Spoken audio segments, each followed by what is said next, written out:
You all know how much I love a really good reference book or a really great baking book.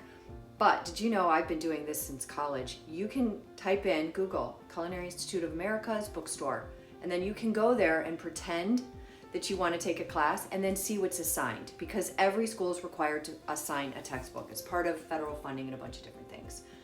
This is a book I love called The Gizlin. Some people think it's dorky to like textbooks, but let me tell you what comes up when you pull up the Culinary Institute of America, because they write the textbooks. You've got How Baking Works, which I recommend every day, all day. And then this is written by the Culinary Institute of America, okay? So what I'm going to tell you is there are other books and other ways of getting these books that are cheaper than buying books off the internet and all these cookbooks.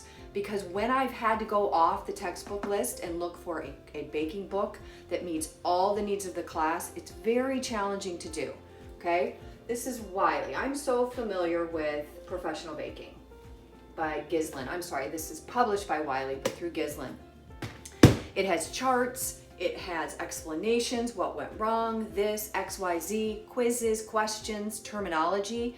It's truly everything that you need to get foundational, okay? This is the book that you saw, Advanced Pastry.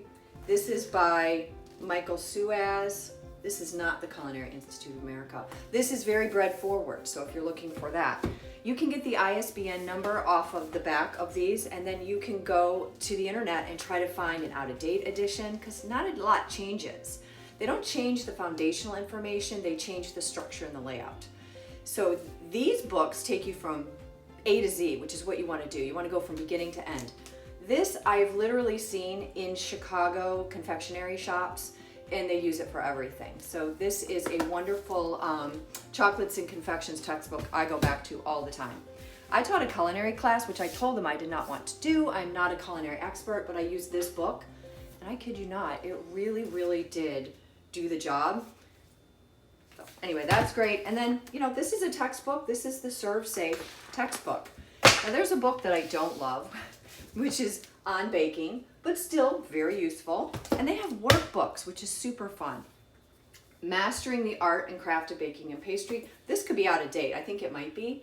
But again, still super helpful, and you can get a really good deal. So if you're stuck in an area and you're thinking, I am not getting the training or the information that I need, then order these books. Get these textbooks and round out your information. I did this recently by buying a textbook from a high school French course because I want to learn French better. The way that these instructors lay out the information is so genius, and you want to take advantage of it and get a good deal and not spend so much money.